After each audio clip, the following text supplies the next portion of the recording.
gente vive deixando nossos dados por aí, né? Em compras, redes sociais, cadastros, mas já paramos para pensar em como as empresas podem usar tudo isso?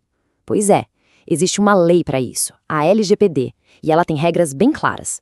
Hoje, vamos mergulhar juntos para entender exatamente o que pode e o que não pode ser feito com as nossas informações. Então, a grande questão é essa, né? Afinal, quando é que podem usar os nossos dados pessoais? A resposta, já adianto, não é quando a empresa quiser. Não mesmo. A lei é super específica e criou uma lista bem fechada de situações em que isso é permitido. E onde é que a gente encontra essas regras? Bom, o coração de tudo isso está lá no artigo 7º da Lei Geral de Proteção de Dados. Pensa nele como a fundação da casa. É ele que diz, com todas as letras, que só se pode tratar dados pessoais em situações muito bem definidas pela lei.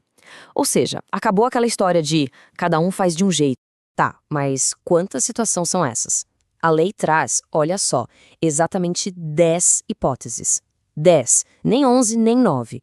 E para a gente não se perder nesse número, o que a gente vai fazer? Vamos agrupar essas 10 bases legais de um jeito lógico. Vai ficar bem mais fácil de entender com certeza. Então vamos lá, a gente vai pegar essas 10 permissões e dividir em 3 grandes grupos. A ideia aqui é separar por tipo de autorização, sabe?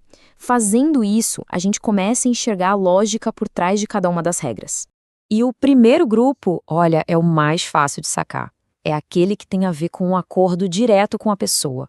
Ou seja, situações em que a gente deu uma permissão clara ou quando existe um contrato na jogada. Dentro desse grupo, temos 2 bases. A primeira é a mais famosa de todas, o consentimento.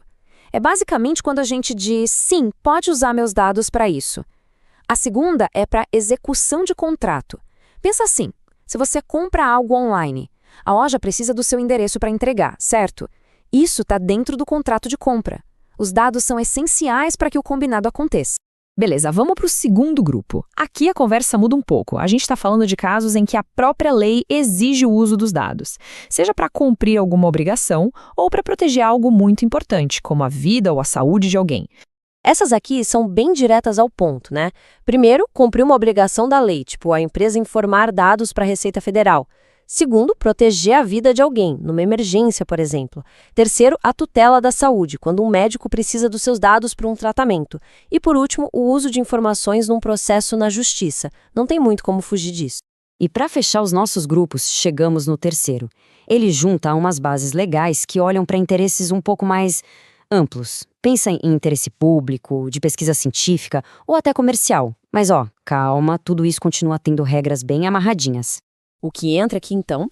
Bom, tem a execução de políticas públicas pelo governo, a realização de estudos por órgãos de pesquisa e aqui a lei até pede para, se possível, anonimizar os dados. A famosa proteção do crédito para análise de risco, sabe? E por fim a gente chega numa das bases mais importantes e que gera mais discussão, o tal do legítimo interesse. E sobre esse a gente vai conversar um pouquinho mais. Então, a gente falou ali atrás sobre o consentimento. Mas, atenção, não é qualquer ok que a lei aceita, não. Existe toda uma lista de exigências para que essa autorização seja considerada válida. Vamos dar uma olhada nisso mais de perto. Olha, o consentimento é talvez a base legal mais poderosa. Mas para ele ter essa força toda, precisa seguir um script, um passo a passo bem definido. Tudo isso para garantir que a pessoa saiba exatamente para que ela está dando aquele sim. E a definição da lei já mata a charada. O consentimento tem que ser uma manifestação de vontade clara e, mais importante, para finalidades determinadas. Sabe aquelas autorizações genéricas, aquele botão de concordo com tudo? Então, pela lei, isso aí é nulo, não vale nada. Então, para resumir, é como se fosse um checklist de 4 pontos. Primeiro, tem que ser uma manifestação clara, por escrito ou de outro jeito que não deixe dúvida. Segundo, se tiver um contrato, tem que estar numa cláusula separada, em destaque. Terceiro, tem que ser para um objetivo específico, nada de generalidades. E quarto, que é fundamental, a pessoa pode mudar de ideia e retirar o consentimento quando quiser, e de graça. Beleza, consentimento acho que ficou claro, né? Mas e aquela outra base que a gente comentou, o legítimo interesse? Essa aí dá pano pra manga, viu? É uma das que mais geram debate, então vale a pena a gente entender como ela funciona. Pensa no legítimo interesse como uma balança. De um lado, o interesse da empresa em realizar suas atividades. Do outro, os direitos e liberdades da pessoa.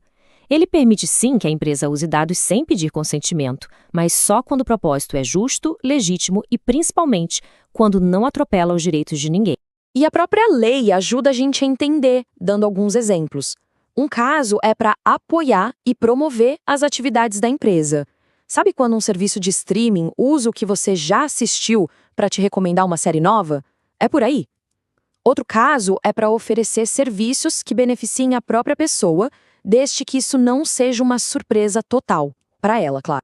Mas aqui vem o grande porém, a trava de segurança do legítimo interesse que está escrita na lei. Só podem ser usados os dados, e aqui a palavra é chave, estritamente necessários para aquela finalidade. Acabou. Nada de pegar um monte de informação só por via das dúvidas. É o mínimo do mínimo para cumprir o objetivo. Ufa, a gente já passou pelas 10 bases legais, mergulhou no consentimento, entendeu o legítimo interesse, mas aí fica a pergunta, no dia a dia, como é que eu sei o que estão fazendo com meus dados? Qual dessas regras eles estão usando? A resposta para tudo isso tem uma palavra, transparência. E com isso a gente entra na nossa parte final, que sinceramente talvez seja a mais poderosa de todas, o nosso direito à informação. A lei não só cria as regras, ela também garante que todo mundo tenha acesso fácil e claro a tudo que é feito com seus dados. E o artigo 9 não brinca em serviço, não. A lista de informações que precisam ser dadas é bem grande.